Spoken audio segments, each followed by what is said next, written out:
September 19th, 2024, time for our spatial meeting. Roll call, Mr. Denon. Blair. Yes. Call. Yes. Chrisman. Here. Hawk. Here. Schultz. Here. Lynch. Here. Somebody want to excuse Mr. Johnson? I'll move that go we, ahead. that we excuse Mr. Johnson from this meeting. I'll second that. He is working, I believe, and couldn't get here. Blair. What are we doing now? Voting to excuse Excuse Mr. him. Johnson. Oh. Yeah. Call. Yes. Chrisman. Yes. Hawk. Yes. Oh, John, he's not here. Schultz. Yes. Lynch. Yes, he's much You slower. got than- the second He's string much today. slower than Kelly, that's for sure. Not the second string today. Okay. We have been dealing with this issue, and Mr. Pitstick has been in contact with our attorney that we sometimes deal with.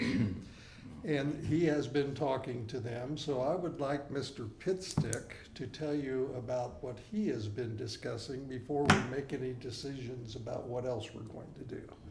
So, Mr. Pitstick, you're up. Thank you. First of all, before we go into executive session, if council decides to, I'd like to first start off with my conclusion with reference to my discussion with the council for the city. The city should not follow either course of action proposed by the Kester Keys attorney. And let me go through this. The proposals, if implemented, would provide factual support for causes of action by JLB against the city that would include, while whole or partially, regulatory taking of property and denial of substantive or procedural due process. Such causes of action would arise under 45 U.S.C. Code 1983, which provides a private right of action against municipalities for violation of federal statutory and constitutional rights. Municipal liability under Section 183 can include payment of monetary damages and, regardless of the amount of the monetary damages, payment of prevailing party attorney fees. Moreover, and apart from the potential for liability under a taking of due process theory, the defense of such litigation would likely proceed beyond a pleading stage and require the expense of multiple depositions, motion practice, expert reports, and potentially trial and appeals. Litigation of this nature can easily, and let me repeat, easily take more than 5 years and hundreds of thousands of dollars to defend and resolve. Based upon my recommendation, I recommend that this council adjourn today and allow the administrative process to go forward with the Planning Commission. And at that point, we'll decide what happens with the Planning Commission, but that's my recommendation to council. Does everybody, Do we need a motion to adjourn? well, does everybody understand what he just said? Yep. Okay, let's make sure we understand. Okay. So he's saying the planning commission has the ultimate decision, That's correct. proceed with them first before. That's correct. So in other words, we don't need to be in executive session. I would strongly urge you not to go into executive session because this adds additional evidence to why the city would want to take action against the bishops with regards to this matter. So we don't need any more evidence in that regard. If you have any questions about what I just said, I'd be happy to answer them, but that's how I see it. Mr. Chrisman? Yes, I make a motion to adjourn. I'll second. Before you do that, take the roll call. Okay. Mark, could you give us a synopsis of this whole thing? Where it all started to where we stand today? Well, it started back in, I believe 2020, or 2000, it's been 24 years, at which time it was originally zoned, or rezoned from B3 to R3. I don't have the minutes of the original record in front of me, but we do have those. And then the bishops bought the property, and given that it's a R3 zoning, they proposed multifamily residence be built on the property, which Mr. Bryant issued a zoning permit. It went to the BZA, and BZA said, no, you need more setback requirements. And at that point in time, that's where we're at today. And I believe the bishops have in fact provided an additional plat, which I haven't seen, that allows for more setback, which would meet the necessary requirements to be the R3 and multifamily residence. Which would go through the Board of Zoning No, Appeals? it goes through planning So commission. they would see the new plans? They would see the new plan. No one's, I haven't seen it. Yeah. So they would look at it and either approve it or deny it. And I don't know what they're gonna do. I have no clue. But Do that's they- the process. Do they have the ultimate decision? They- Council, what's council got to do with it? Nothing. Zero. Nothing. That's the reason we have a zoning ordinance in place. Take the politics out. I think Mark has done an excellent job of regurgitating the facts. The one minor observation really doesn't change anything. It's the frontage. 80 feet versus 60 feet, not the setback. I apologize. It doesn't change the issue really. 20 feet. Okay. Jim, you good?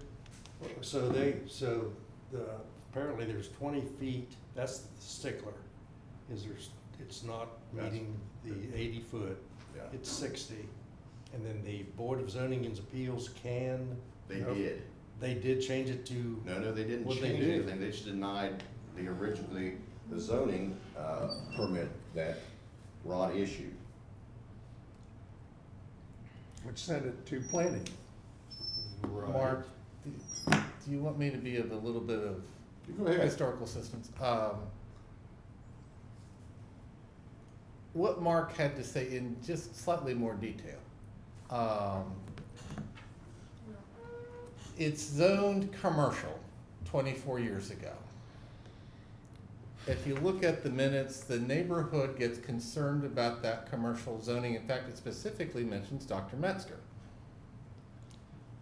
The neighborhood talks to city, and this is a supposition on my part, goes and talks to Mr. Rivers, who would own the property at the time, and said, hey, you know, you're trying to sell single-family lots here, and people are concerned about this commercial zoning.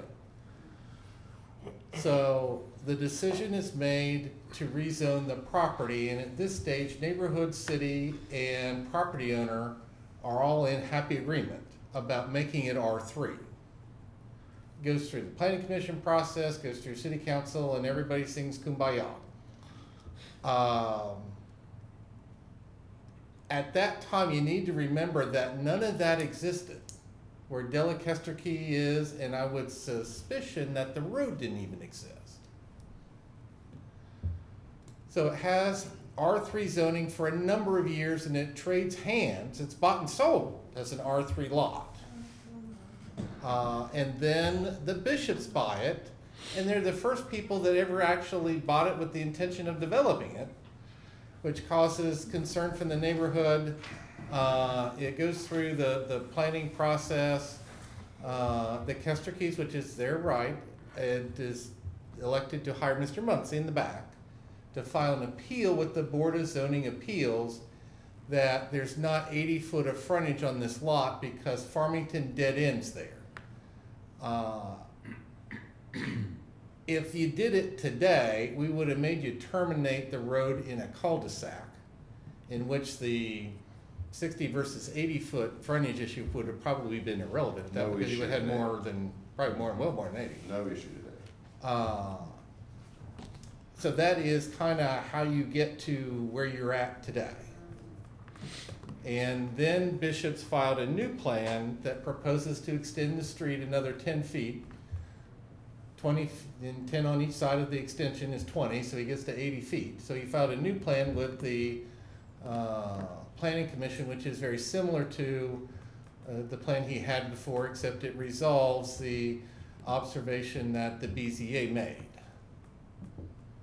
So that is the plan that is in front of Planning Commission.